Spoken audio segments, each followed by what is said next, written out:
ያው ነው።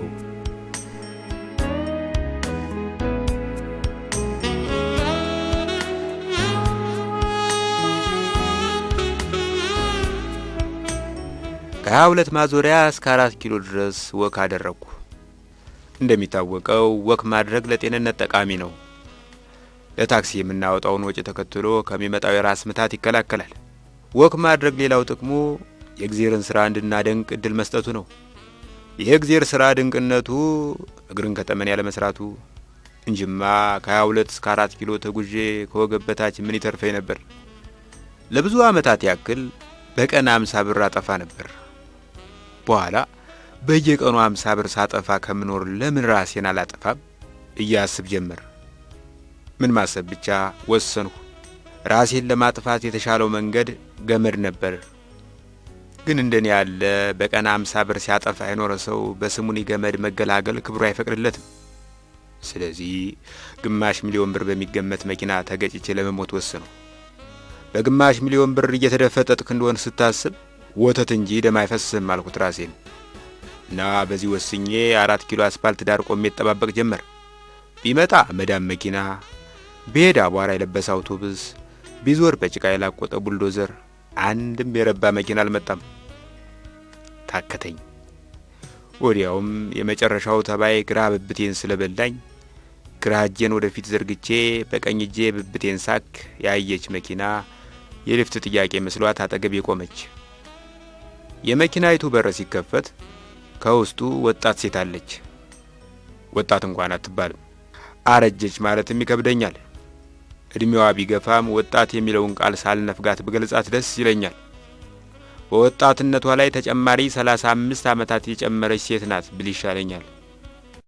እና እቺ ሴት የጋቢና በር ከፍታ ወዴት ነህ አለችኝ።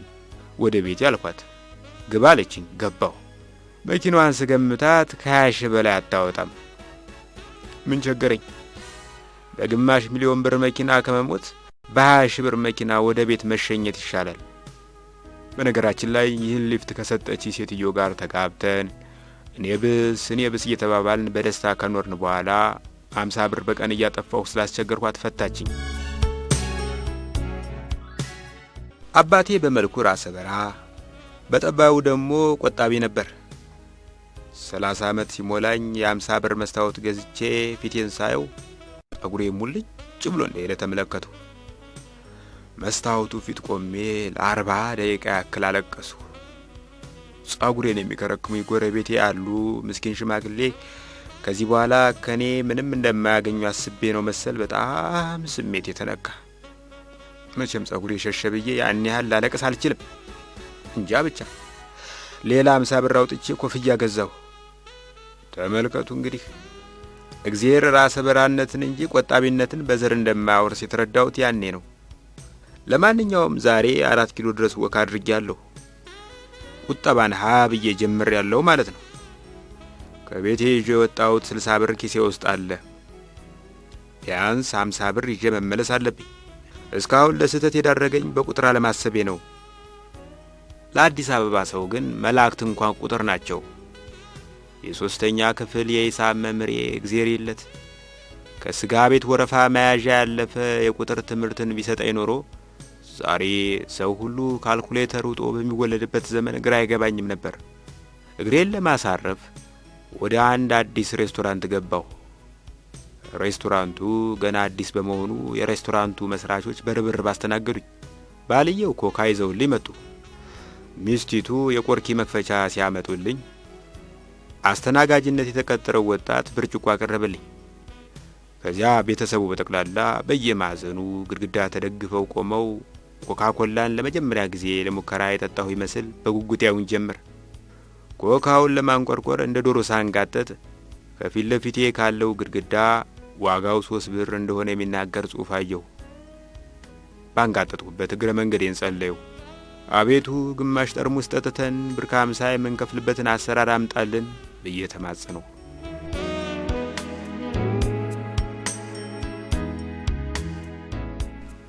ትንሽ ቆይቶ አንድ ሽማግሌ መጥተው ምግብ አዘዙ። ቀይ ወጥ ነው። የቀይ ወጡ ጭስ ምስራቅን ትቶ ምዕራብን ትቶ ሰሜንና ደቡብን ትቶ በእኔ አፍንጫ አቅጣጫ ይነፍስ ጀመር። ይህስ ነገር ፍለጋ ነው። አፍንጫዬን አስጠነቀቅኩት። ቀወጡን ቸል ብለህ ሌላ ገንዘብ የማይጠይቁ እንደ አደይ አበባ፣ እንደ መንገድ ዳር ሽንት ያሉ ነገሮችን አስብ አልኩት። ባሰበት። የቀይ ወጡ መዓዛ ከሞሰቡ ሳይሆን ከሰርኔ የሚነሳ መሰለኝ። እምቢ ሲለኝ የምገረም መስዬ አፍንጫዬን ከለልኩት። እንብላ አሉኝ ሰውየው። በአፍንጫዬ የተከለከለ ፈተና በጆሮ መጣ። አመሰግናለሁ ብዬ ስቃወም፣ ግድ የለህም በሀገራችን ባህል ብቻ መብላት ነውር ነው አሉኝ። ይህን ሲሉኝ የሀገሬን ባህል ለማክበር ስል እጄን ታጥቤ አጠገባቸው ተቀመጥኩ። እየበላን ሳለ የወመዘክር መጽሐፍት ቤትን ግማሽ የተሸከመ መጽሐፍ ሻጭ ገባ። ሽማግሌው ቀይ ወጥ ባልነካ እጃቸው አንድ መጽሐፍ ከቅፉ ላይ ወሰዱና አንድ ምዕራፍ አንብበው መለሱለት። እናስ በሚል አይነት ሲያያቸው የምፈልገውን መጽሐፍ ያዝ ካልመሰለኝም አሉት። ምንድነው የፈለጉት ሲል ጠየቃቸው። ግርማዊነታቸው ጄኔቭ በሄዱ ጊዜ ያጋጠሟቸው የውጭና የውስጥ የፖለቲካ ችግሮች ብሎም ማበረታች ተስፋዎች፣ የውስጥና የውጭ ዲፕሎማሲያዊ ፈተናዎች በስንኝ ሲዳሰሱና ሲተነተኑ የሚል የግጥም መጽሐፍ ይዘሃል አልያዝህም አሉት። ቀብድ ከከፈሉ ፈልግሎታለሁ። እርሱም ማናሉኝ? ምግቡ ሊጠናቀቅ ሲል በልቶ ሄደ እንዳልባል መጽሐፍ ይወዳሉ መሰል አልኳቸው። አዎ፣ በተለይ ወር ኤንድ ፒስን የመሳሰሉ ትልልቅ መጽሐፍትን እመርጣለሁ። ምክንያቱም ቤት ውስጥ ከጠፉ ለመፈለግ አይከብዱም። አንተስ ታነባለህ? ደጋግመህ ያነበብከው መጽሐፍስ ምን ይባላል? እኔ እንኳን ሜኑ እንጂ መጽሐፍ ደጋግሜ አላነብም አልኳቸው። በልተን ስንጨርስ ተያይዘን ወደ እጅ መታጠቢያው ሄድን። እጄ ላይ ያለውን በርበሬ ለመለቃለቅ ደቂቃ አልፈጀብኝም። ወደ ቦታዬ ስመለስ ሽማግሌው እየታጠቡ ቆዩ። የውሃን አወራረድ ለመጀመሪያ ጊዜ የሚያጠኑ ይመስል 20 ደቂቃ ቆዩ። ቧንቧ ለመስራት እንኳን ይህን ያህል ጊዜ የሚፈጅ አይመስለኝም። ትንሽ ቆይቶ ነገሩ ገባኝ። የሚታጠቡት እጃቸው እስኪነጣ አይደለም፣ እኔ ምግቡን እስክከፍል ኑሯል። 15 ብር ከፈልኩ። ሰውየው ገንዘብ መክፈሌን ካረጋገጡ በኋላ መተው አጠገቤ ተቀመጡ። በዘመኑ ካሉት ወጣቶች እንዳንተ ያለ ጥሩ ሰው አላጋጠመኝም። ይገርምሃል፣ የጠዋቱ ጎረምሳ አውቶቡስ ፌርማታ ላይ የለከፈኝን አንተ ካስከኝ ብለው ወሬ ጀመሩ። በጣም ስለተናደድሁ የተናገሩትንም ብዛም አልተከታተልኩት። በኋላ ቤቴ ገብቼ ሳስበው ያወሩኝ ይህንን ነው። አውቶቡስ ፌርማታ ላይ ቆመው ሲጠብቁ ቆዩና አጠገባቸው ያለውን ጎረምሳ 64 ዞሮ ይመጣል ብለው ጠየቁት። ጎረምሳው አውቶቡስን ነው ወይስ ዓመተ ምሕረቱን ብሎ መለሰላቸው። ይህንን ሲነግሩኝ በግማሽ ልብ እየተከታተልኳቸው ነበር። የከፈልላቸውን ሰዎች ለምን እንሰማቸዋለን? እሳቸው አያሳዝንም ብለው ጭራሽ አስተያየት ጠየቁኝ። የወሬያቸው ጭብጥ የአውቶቡስ ነገር መሆኑን በመገመት ያሳዝናል፣ ጎረምሳ ስለሆነ ቦታ ሊለቅሎት ይገባ ነበር ስላቸው አልተከተልከኝም ብለው ጮሁ። እንዲህ ከተበሳጩ በእኔ ሂሳብ መጠጥ ሊያዙ ይችላሉ ብዬ ስለፈራሁ ተሰናብቻቸው ወጣሁ።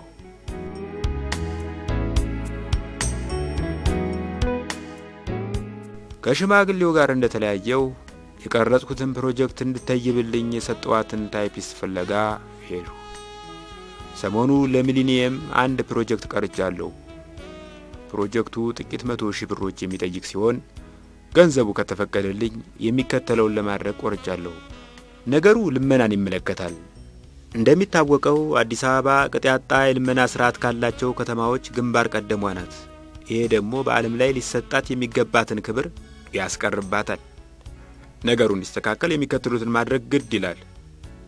አንደኛ፣ በከተማይቱ የሚገኙ ለማኞች የኑሯቸው ደረጃ በሶሺዮሎጂስቶች በሚገባ ተጠንቶ ለሐቀኛ ለማኞች የመለመኛ ፈቃድ መስጠት፣ ሐሳዊ ለማኞች ግን እንዲሰሩ ማስገደድ፣ ስራ አጣን ካሉ ስራ እንዲፈጥሩ ማባበል፣ ስራ መፍጠር አቃተን ካሉ ከመዲናይቱ ማባረር፣ ከመዲናይቱ ተባረው በየክፍላተ ሀገሩ መለመን አለመለመናቸው በሳተላይት መከታተል፣ የሚለምኑ ከሆነ መጀመሪያ ከሀገሪቱ ቀጥሎም ከጎረቤት ሀገሮች ማባረር። አገሪቱ የለማኞች ሀገር ተብላ ከምትጠራ የአባራሪዎች ሀገር ተብላ ብትጠራ ይሻላልና ለአባራሪዎች ጠቀም ያለ በጀት መመደብ። ሐቀኛ ለማኞች በየክፍለ ከተማው ባሉ ጎዳናዎች ዳር የልመና ጣቢያ ተቋቁሞላቸው እንዲለምኑ ማድረግ። ካላፊ አግዳሚው መሃል ገንዘብ ያለውን ከሌለው በአይን እንዲለዩ ማሰልጠን። ከተሰጠው የልመና ጣቢያ በማለፍ ሌላ ቦታ ሲልከሰከስ የተገኘን ለማኝ ያለምንም ቅድመ ሁኔታ የልመና ፈቃዱን መንጠቅ። ፈረንጆችን ከመለመን የታቀቡ ለማኞችን መሸለም፣ ለሽልማቱ ጠቀም ያለ በጀት መመደብ። ሚሊኒየም እስኪያልፍ ድረስ ለማኞች ቡትቷቸውን አሽቀንጥረው በየቤታቸው የሸሸጉትን የክት ልብስ እንዲለብሱ ማበረታታት። በእርግጥም ልብስ የሌላቸውን ከልብስ አምራች ኩባንያዎች ጋር በመተባበር ማልበስ። አኮፋዳቸውን በቆዳ ቦርሳ መተካት። የታቦታት ስምን እየጠሩ የሚጮሁትን አስትቶ ልክ በሰለጠኑ ሀገሮች እንደሚኖሩ ለማኞች ሆምለስ የሚል የተጻፈበት ሰሌዳ እንዲያንጠለጥሉ ማድረግ። ልጆችን ሰርቀው ወይም ተከራይተው የሚለምኑ ለማኞች በመኖራቸው ከልጅ ጋር የተገኙትን በሙሉ አፍሶ ወደ ሰለጠኑ ሀገሮች ልኮ የዲኤንኤ ምርመራ እንዲያደርጉ ማድረግ። ለዚህም ጠቀም ያለ በጀት መመደብ። ዋሽንት የሚጫወቱ ለማኞች የሚፈልጉት ገንዘብ ሳይሆን የሙዚቃ አድማጭ መሆኑ ታውቆ ኮንሰርት እንዲያዘጋጁ ማድረግ። ለዚህም ጠቀም ያለ በጀት መመደብ። ለማስተየቢያ ከፈልኩ። መሽቷል። አንድ ለማኝ ከቆሻሻ መጣያ ገንዳ ውስጥ አንዳች ነገር ሲፈልግ ተመለከቱ። ምን አለ ባይደክም አልሁ በልቤ። ቦሌ አካባቢ ባሉ ሬስቶራንቶች አጠገብ የሚገኙ ቆሻሻ መጣያ ገንዳዎች ውስጥ ብዙ ነገር ይጣላል።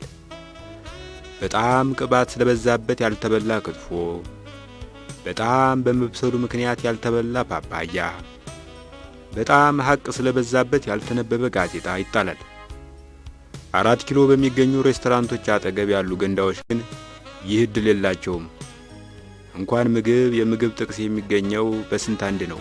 እዚያ አካባቢ ካሉ ሬስቶራንቶች ተጠርጎ የሚጣል ነገር ካለ በልቶ የማይከፍል ተስተናጋጅ ብቻ ነው። እና ከላይ የጠቀስኩት የኔ ቢጤ የተጨናበሰ ገንዳ ሲበረብር ሳይ ተጠጋሁትና ኢትዮጵያዊነቴ በሚፈቅድልኝ የደግነት ድምፅ ምንድነው በዚህ ምሽት የምትፈልገው የኔ ወንድም አልኩት። ቁራሽ ዳቦ ባገኝ ብዬ እንጂ አልማዝ እንደማልፈልግ የታወቀ ነው አለኝ ጦት በሚፈቅድለት ድምፅ። በጣም ልቤ ስለተነካ 10 ብር ሰጠሁት። የኔ ቢጤው በሰጠሁት 10 ብር በአቅራቢያው ከሚገኘው ሱቅ ባትሪ ገዝቶ ተመለሰና በባትሪው ብርሃን ከገንዳው ውስጥ ቁራሽ ዳቦ መፈለጉን ቀጠለ። ቤቴ ስደርስ በኪሴ 5 ብር ብቻ ነበር። አሁን እንኳን በዛ። ራሴን ማጥፋት አለብኝ። ጎረቤት ያለው ሱቅ ከመዘጋቱ በፊት ሄዱ። መርዝ አለ አልኩት። አለ። ስንት ነው? ያው ትናንትም ከትናንት ወዲያም በገዛህበት ዋጋ ሸጥላለሁ። 5 ብር ነው።